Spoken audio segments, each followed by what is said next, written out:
Hello, this is Jeanne Goldie, and welcome to Lean Startups in the Government Sector, Anarchy in the ACO Clip, presented in Brussels on February 5th, 2014 at the Lean Startups Brussels meeting.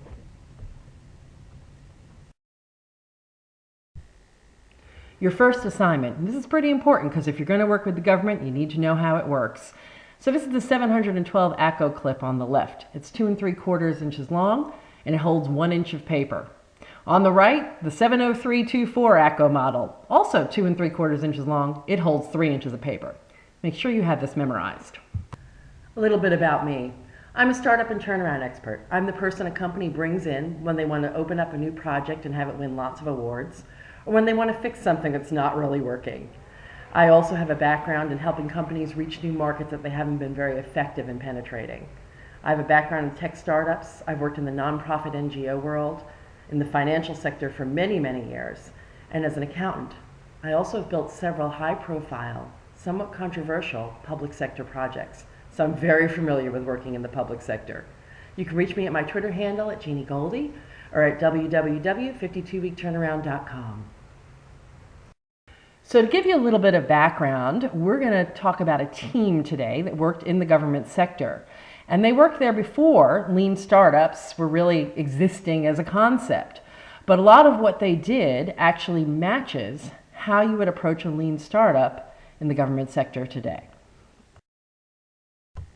So a little background. In 1995, the Atlanta Housing Authority had earned the dubious distinction of being rated one of the worst housing authorities in the country. It scored a 33 out of 100 on HUD's score, and HUD is the Housing and Urban Development Department of the United States, and they evaluate public housing authorities.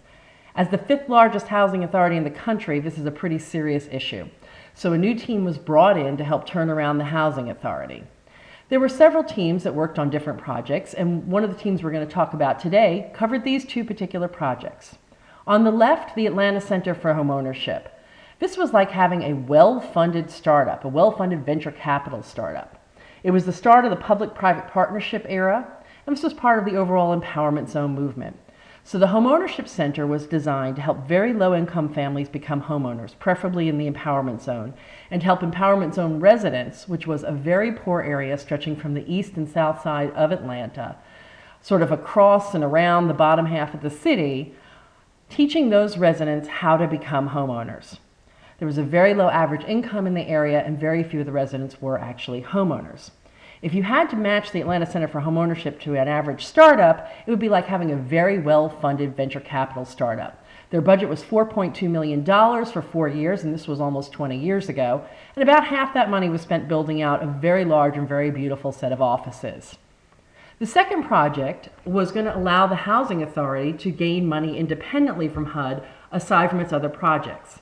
The Housing Authority would serve as a contract administrator for 11 multifamily properties that HUD paid independent contractors to manage. These properties represented 2,000 families, some of which were senior citizens, some of which were low-income family households, and some of which were specialty buildings for the mentally ill or mentally disabled. The building you see here is the Imperial Hotel in downtown Atlanta, and I want you to pay special attention to those flower pots up front. They're going to figure into our story later. Now, this project would give the Housing Authority a steady stream of income for years to come if it was managed well. And the Atlanta Center for Homeownership was deemed a public model of something that was going to help a lot of people become homeowners and also promote high visibility for the Atlanta Housing Authority. Now, about the teams that were executing this project. The teams were all government employees, and they made fairly low salaries at the time. In some cases, several of the team members were making less than the families they were designated to help. And some of them were eligible for government subsidies based on the salaries they were being paid. And unlike the other government workers at the Housing Authority, these teams would have to work at least one weekend a month and sometimes occasionally nights. The team that was managing the contract administration program had one other problem. There was no copy of the manual, and in government there is always a manual. This is prior to the manuals being located online, so not having the giant paper manual was a problem. They did manage to find one 7-year-old manual that was missing 40 pages and started trying to work from that. About 7 months after the center opened, Political infighting cut off its funding. This actually had to do with some political infighting that was external to the center members, but the funding was cut off due to some changes over at the empowerment zone. And the contract administration folks, well, they were told they were going to be looking at an audit. So let's go back to our lean startup model. How do we make it fit the public sector? Earlier I used the word anarchy, and there is a little bit of anarchy inherent in the lean model. Can anybody think of why governments might not be too keen on anarchy? But we know the model has great discipline built into the testing. But the overall openness of the shape of the final product outcome is anarchy compared to the processes normally done in government and the promises normally given by public officials. Very few people elect an official who says, hey, I know we have a serious problem, but we're going to solve it. We're going to try a lot of different things. We're going to do a lot of tests, but we're definitely going to solve this problem. People tend to elect people who say, I have the answer. Here it is. Do this. One of the first questions I often get asked when people are thinking about contracting for lean or working with lean is, why even try doing lean technique in government? Something to think about is that within government, you have a huge opportunity to reach a much larger audience than the average startup ever reaches. And the government also has amazing amounts of data and quantities of data on their customers. This is not something that as an individual startup you usually have immediately available to you. And one other thing, you will never have so much immediate, vocal, enthusiastic, or perhaps not so enthusiastic feedback as you will in a government-based project. You will not lack for opinions or feedback on what you have produced because your clients feel very strongly about the services they expect to receive from government. So do keep in mind that many people want to do a lean startup all on their own or maybe get a corporate sponsor, but government is a different environment.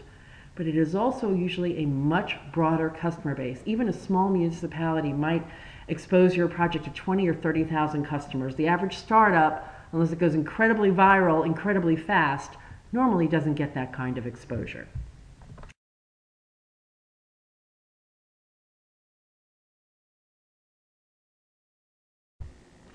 Now, Eric Ries, the father of the Lean Startup book, got it right when he said government is not a monolith. Government doesn't do just one thing.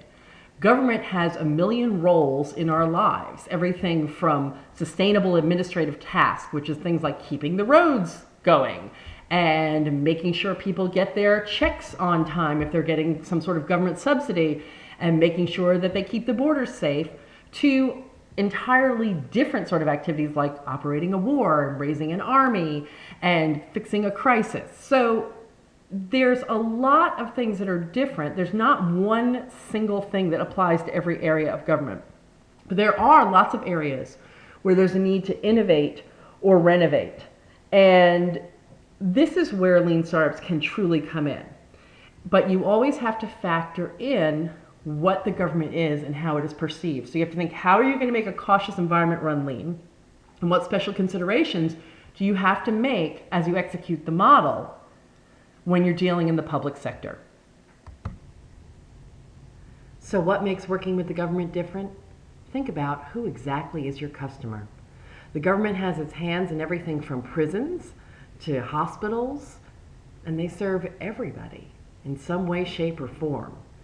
And your customer is not always the direct recipient of the service. For example, you might have a senior citizen who is in government housing, and they might appear to be the direct customer, but they will have children or adult children or grandchildren who may be very concerned about the conditions in that unit or how that person is treated, as well as the neighbors in the surrounding neighborhood who may have issues with how the facility is run, how it looks, what's going on around it.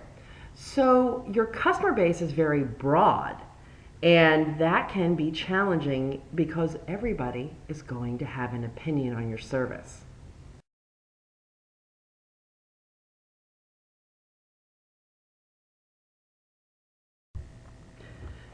Now, one other thing that we need to take a look at here is who exactly is in charge in the government. Now, usually at the top, depending on where you live, if you don't live in a dictatorship, there's usually an elected or appointed official at the top. And they generally will have something like a cabinet or a board of commissioners that is sort of a layer of the appointed workers. And below that layer, maybe a few layers below, are the civil servants. These are the long-term government employees who do not generally change with each election. They are generally there for their careers. They have been there for a long time, and they generally do not have turnover on each election, whereas the appointed or the elected and appointed people may well change with every election. Now, America is basically a two-party system, but other countries will work in coalitions, may have multiple parties. So this will be similar anywhere. Just think of it as whoever is the controlling party or the controlling coalition will be this elected appointed person. So let's take a little bit of a closer look at just who's here. So just who's here. Let's pretend we have the blue tweed party here, and don't read anything into it. I'm just not great at filling in PowerPoint, so this high-tech look, these are people here. You have the blue tweed party. The guy on top or the female on top appoints their cabinet. Now, you might have one or two people in the cabinet that are not members of the blue tweed party. They may even be members of the opposition, represented here by our guy that has no fill. But generally, the majority of the people are going to be people who are part of the coalition or part of the group that won the election. But then we go down to our civil servant level. Now, officially, they're going to tend to be people who don't show a party affiliation, but they very much are going to have their own personal convictions, beliefs, preferences, and may have come in with different administrations. And so here we have our lovely stone folks, we have our blue tweed folks, and we have some brown tweed folks. You'll be working with all of these people. And some civil servants may be overtly partisan or they may be neutral, as will, of course, the cabinet members, and the appointed members will certainly be partisan to some extent. And any of these people may have a loyalty to another political party. And that's something to think about as you execute your plan.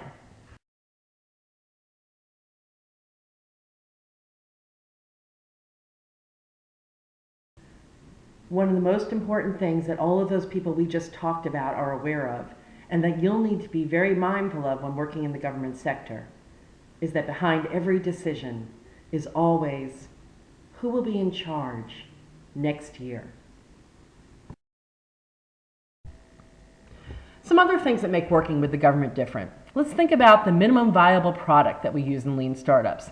How would that fit in the government contracting environment when you think about how the government contracts for goods or services, or even product development? How does creating a minimum viable product work in that framework? And we talk a lot about failing fast and failing forward. And Rees very carefully states that we have to contain the cost of failure, but in the public sector, failing is very, very public. And there's no way to hide it. And even if you could hide it, we talked about people who are working in the government who might have a partisan reason to not like your project. Well, they're going to make sure, even if you can hide it, that someone's going to find out about it. So how do you explain this failing forward, which we know can be very effective in lean?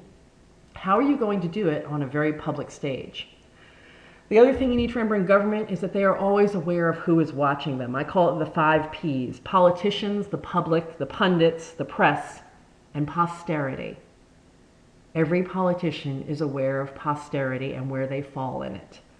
And they are going to make sure that you do nothing to affect their placement in posterity or with any of the other Ps. And you need to be aware of that. Then you need to think about the competition. In some government arenas, there's not a lot of competition, or at least on the surface there isn't. But sometimes the competition is simply a competing theory of what you should have done instead of the plan that you executed.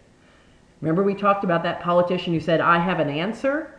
If you're executing the plan that says we're going to try this and we're going to see how it works and then try that, that other politician might look really great if you start failing a lot right up front. And the other time, your competition might be something like contractors, private contractors who are contracting with the government, internal stakeholders where you may be affecting their department or the viability of their department, or people you might be possibly displacing if your project works. Now, the other thing to think about in government is how are you going to measure results?